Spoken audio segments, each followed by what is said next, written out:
தலைவனுடைய ஆசி பெற்றவர்தான் தமிழகத்தினுடைய நாளை முதலமைச்சர் எடப்பாடி ஐயா அவர்கள். நம்மளுடைய முதலமைச்சர் எடப்பாடி ஐயா அவர்கள் இந்த மண்ணின் மைந்தன், நம்மளுடைய பகுதியை சார்ந்தவர். எடப்பாடி கே பழனிசாமி என்கின்ற ஒரு விவசாயி மகன் முதலமைச்சராக வர வேண்டும். அப்படிப்பட்ட ஒரு சூழ்நிலையில் இன்றைக்கு தமிழகத்திலே நடைபெற்றுக் கொண்ட இந்த 5 ஆண்டு கால ஆட்சியினை, திமுக ஆட்சியினை தூக்கி எறியக்கூடிய சூழ்நிலையில் தான் இன்றைக்கு எடப்பாடி சட்டமன்றம் இந்த நங்கவள்ளி ஒன்றியம் வடவாசி இந்த பேரூராட்சியில் நம்மளுடைய கூட்டணி கட்சி சார்பாக இந்த கூட்டத்திலே கலந்து கொண்டுள்ள நம்மளுடைய கூட்டத்தினுடைய அனைத்து கூட்டணி கட்சியினுடைய தலைவர்களும் மற்றும் அனைத்து இந்திய அண்ணா திராவிட முன்னேற்ற கழகத்தினுடைய ஒன்றிய செயலாளர் அண்ணன் மாணிக்க அண்ணன் அவர்களும் மற்றும் வனவாசியினுடைய நகர செயலாளர் நந்தகுமார் தம்பி அவர்களும் மற்றும் மாவட்ட நிர்வாகிகள் மற்றும் மாநில நிர்வாகிகள், ஒன்றிய நிர்வாகிகள் அனைவருக்கும் பாரதிய ஜனதா கட்சி சார்பாக வணக்கத்தை தெரிவித்துக் கொண்டு, என்னுடைய நண்பர் அண்ணன் பாட்டாளி மக்கள் கட்சியினுடைய மாவட்ட செயலாளர் அண்ணன் செல்வகுமார் அண்ணன் அவர்களுக்கும் மற்றும் பாரதிய ஜனதா கட்சியினுடைய ஒன்றிய தலைவர் தினேஷ்குமார் மற்றும் குமார், பாரதிய ஜனதா கட்சியினுடைய நிர்வாகிகள் அனைவருக்கும் என்னுடைய வணக்கத்தையும் கூறிக்கொண்டு, இந்த 5 ஆண்டு கால ஆட்சியிலே திமுகவினுடைய ஆட்சியெல்லாம் நம்ம பார்த்தோம். நம்மளுடைய அண்ணன் எடப்பாடி அண்ணன் 4 வருஷம் முதலமைச்சராக இருந்தார். 4 வருஷம் முதலமைச்சராக இருக்கும்போது திமுக சொன்னாங்க 4 நாள் தாங்குமோ 5 நாள் இந்த ஆட்சி நிக்குமோ அப்படின்னு. சிறப்பான ஆட்சியை கொடுத்தவர் 4.5 வருஷம் எடப்பாடி ஐயா அவர்கள். எந்த ஒரு மாற்று கருத்து கிடையாது. இந்த தமிழகத்திலே, இந்தியாவிலே முதல் கட்டப்பட்ட அணை மேட்டூர் அணை.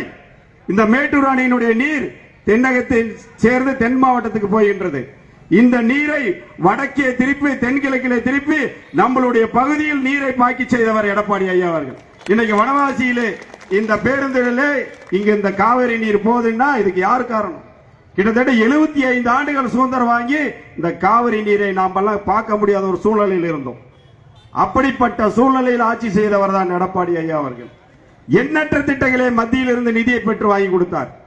இவங்க 5 வருஷத்துல மத்திய அரசை ஒன்றிய அரசுன்னு எந்த நிதியும் கொடுக்கல. கேட்டா மத்தியிலிருந்து எங்களுக்கு நிதி வரல, இதே குற்றத்தை சொல்லிக் கொண்டு இருக்கின்றார்கள். ஆனா எடப்பாடி ஐயா முதலமைச்சராக இருக்கும் போது 15 லட்சம் கோடியை மத்தியிலிருந்து நிதியா பெற்றவர் தான் எடப்பாடி ஐயா அவர்கள். அதுக்கு ஒரே ஒரு உதாரணம் சொல்றேன் கேளுங்க.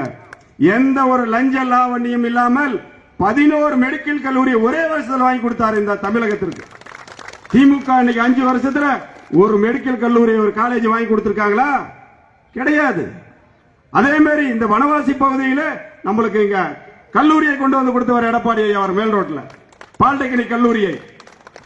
இந்த மாதிரி எண்ணற்ற திட்டங்கள் நம்மளுக்கு சொல்லலாம். சேலம் மாவட்டத்தில் 1000 கோடியில் ஸ்மார்ட் சிட்டி, 2 அடுக்கு பாலம், மேச்சேரியிலிருந்து ஓமலூருக்கு 4 வழிச்சாலை, நம்மளுடைய மேச்சேரியிலிருந்து சங்ககிரிக்கு 4 வழிச்சாலை, அதே மாதிரி ஓமலூர் இருந்து திருச்செங்கோட்டுக்கு 4 வழிச்சாலை. இந்த மாதிரி எண்ணற்ற திட்டங்களை இந்த 4.5 வருஷம் செஞ்சவர் தான் எடப்பாடி ஐயா அவர். இந்த 5 வருஷத்தில் நீங்க ஏதாவது செஞ்சிருக்கீங்களா? கிடையாது, எதுவுமே கிடையாது. அதே மாதிரி இப்ப பொய்யான வாக்குறுதிகள் மறுபடியும். அதே மாதிரி மகளிருக்கு 1000 ரூபாய் தரேன்னு விட்டு 1000 காரணத்தை கேட்டாரு ஸ்டாலின் அவர்கள். மகளிருக்கு 3 வருஷம் கழிச்சு இப்ப பக்கமா தான் கொடுத்தாங்க 1000 ரூபாய். ஆனா எடப்பாடி ஐயா என்ன சொல்லியிருக்காரு தெரியுமா? வந்தவுடன் அனைத்து ரேஷன் கார்டுக்கும் 10,000 ரூபாய் தரேன்னு சொல்லிடுறோம். வந்தவுடன் முதல் கையெழுத்து. அதே மாதிரி மகளிருக்கு மாசம் 2000 ரூபாய் அனைத்து மகளிருக்கு கிடைக்குங்க. என்னுடைய ரேஷன் கார்டுக்கு 2000 ரூபாய், மாணிக்கண்ணுக்கு 2000 ரூபாய், சொல்லுங்க, அனைவருக்கு 2000 ரூபாய் கிடைக்கும். அப்படிப்பட்ட முத்தான திட்டங்களை அறிவிச்சிருக்காரு. அதே மாதிரி அனைத்து பெண்களுக்கு நல்லா கேட்டுக்காங்கம்மா, அனைவருக்கும் அனைத்து ரேஷன் வீடுகளுக்கும் ஒரு 20,000 மதிப்புள்ள பிரிட்ஜ் உடனே கிடைக்கும் வந்த உடனே. அதே மாதிரி 5 லட்சம் ரூபாய் கடன் உதவித்தொகை கிடைக்கும். இன்றைக்கு பாரத பிரதமர் நரேந்திர மோடி அவர்கள் பாரதிய ஜனதா கட்சியின் சார்பாகவும் இதே திட்டத்தை அறிவிச்சிருக்காங்க. அப்படின்னா என்ன அர்த்தம்? திமுகவுடைய தேர்தல் வாக்குறுதியை இவங்க நிறைவேற்ற முடியாது. ஆனா நம்முடைய எடப்பாடி ஐயா அவர்கள் முதலமைச்சர் ஆனவுடன் அனைத்து திட்டங்களையும் நிறைவேற்ற முடியும்.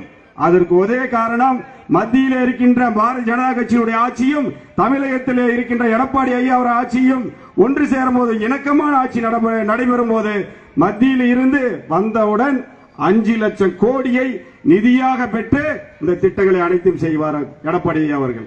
ஆனா அந்த ஸ்டாலின் 5 வருஷத்துல என்ன பண்ணிட்டு போயிருக்காரு?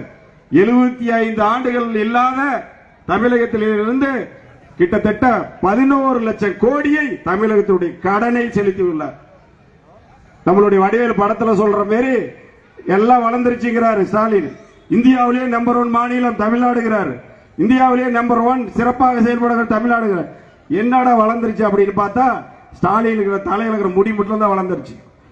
அவர் முதலமைச்சர் ஆகாததுக்கு முன்னாடி இங்க வரைக்கும் சொட்டையா இருந்தது. இப்ப என்ன பார்த்தா நிறைய இருக்குது முடி. இது மட்டும் வளர்ந்திருக்குது. தமிழகத்துடைய கடன் 5 லட்சம் கோடியிலிருந்து 11 லட்சம் கோடி கடனை மட்டும் உயர்த்திட்டு போயிருக்காரு. இன்னைக்கு தமிழகத்திலே அண்ணன் சொன்ன மாதிரி, செல்வகுமார் அண்ணன் சொன்ன மாதிரி கொலை, கொள்ளை, கற்பழிப்பு, கஞ்சா, போதை இது நல்லா வளர்ந்திருக்குது. இதுதான் திமுகவுடைய சாதனை. இந்த சாதனையை தான் இன்னைக்கு சொல்லிட்டு இருக்காரு. நீங்க நல்லா பாருங்க, டிவில எல்லாம் இருக்கிறீங்களா, பார்ப்பீங்க, வனவாசியில் இருக்கிறீங்களா. ஸ்டாலின் எங்க போனாலும் அம்மா இரட்டலைக்கு ஓட்டு போட்டுறாதீங்க, பிஜேபி உள்ள வந்துடும். அக்கா கனிமொழி அக்கா எங்க போனாலும் இரட்டலைக்கு ஓட்டு போட்டுறாதீங்க, டெல்லி உள்ள வந்துடும். இதை தவிர அவங்க ஏதாவது சொல்றாங்களா? இன்னைக்கு இந்தியாவிலே சிறப்பான ஆட்சியை கொடுக்கிறது யாரு? பாரத பிரதமர் நரேந்திர மோடி அவர்கள் தான். ஏன் அவர் வரக்கூடாது? இன்னைக்கு உலகத்தில் இருக்கின்ற பிரச்சனையிலே, ஈரான் பிரச்சனையில அந்த ஆண்டு கப்பல் எரிஞ்சிட்டு இருக்குது, இந்த ஆண்டு கப்பல் எரிஞ்சிட்டு இருக்குது. இந்தியாவின் கொடியை முடிச்சிட்டு நம்ம கப்பல் நேரம் வந்துட்டு இருக்கு இந்தியாவுக்கு. அப்படிப்பட்ட தலைவன் நாம் இன்னைக்கு வச்சிருக்கோம். 20 மாநிலத்தில் பாரதிய ஜனதா கட்சி மத்தியில் மேல ஆட்சியில் இருக்கு, டெல்லியில ஆட்சியில் இருக்கு. ஏன் இங்க நமக்கு இங்க தமிழ்நாட்டுக்கு வரக்கூடாது அப்படின்னு நம்மள முட்டாளாக்குறது. அதுக்கு நாம் ஏமாந்துடக்கூடாது. ஏன்னா இந்த வனவாசி பகுதி ஒரு ஆன்மீக பகுதி. இது ராமாயணத்தில் நடக்கும் போது ராமர் இங்க வனவாசம் வந்ததுனாலதான் இது வனவாசி அப்படின்னு பேர் வந்தது. இது ஒரு ஆன்மீக சார்ந்த பகுதி. இந்த பகுதி மக்கள் நம்ம ஏமாறக்கூடாது. இந்த வனவாசி என்னைக்குமே அனைத்து அண்ணா திராவிட முன்னேற்ற கழகத்தினுடைய கோட்டை. அந்த கோட்டையில திமுகவுக்கு ஒரு ஓட்டு கூட விழுவக்கூடாது. அந்த அளவுக்கு நம்ம வேலை செய்ய வேண்டும். ஒவ்வொரு வீடா நம்ம போகணும், ஒவ்வொரு வீட்டையும் சொல்லணும். நம்மளுடைய இந்த வனவாசியிலே அண்ணன் எடப்பாடி ஐயா அவர் வந்தாலும் இது என்னுடைய கோட்டைன்னு சொல்லியிருக்காரு நிறைய வாட்டி. 2021 சொன்னார். அதே மாதிரி நீங்க காட்டினீங்க. இந்த 26 திமுகவை துரத்தி இந்த வனவாசியிலே நீங்க அடிக்க வேண்டும். ஏனென்றால் நீங்க அந்த வனவாசியிலே அடிக்கின்ற மணி யாருக்கு கேட்கவே இல்லையோ அங்கே இருக்கின்ற அந்த ஸ்டாலின் கேட்க வேண்டும் என்று கூறி, ஏனென்றால் இப்ப எல்லாம் வெயில் காலம். இந்த வெயில் காலத்துல நாம சூரியனுடைய அந்த தாக்கம் எவ்வளவு நாளும் தாங்கிக்கலாம். ஆனா அந்த சென்னையில் இருக்கிற சூரியன் வந்துருச்சுன்னா நம்ம குடும்பம் தாங்காது, நம்ம வீடு தாங்காது, வீடு தாங்காது, காடு தாங்காது, தோட்டம் தாங்காது, நாடு தாங்காது, ஊர் தாங்காது, எதுவுமே தாங்காது. அதனால அந்த சூரியன் வரக்கூடாது. அதுக்காக வேலையை நீங்கள் சிறப்பாக செய்ய வேண்டும் என்று கூறி வாய்ப்புக்கு நன்றி கூறி விடைபெறுகிறேன். நன்றி, வணக்கம். பாரத் மாதா கி ஜெய், ஜெய்ஹிந்த். அடுத்தபடியாக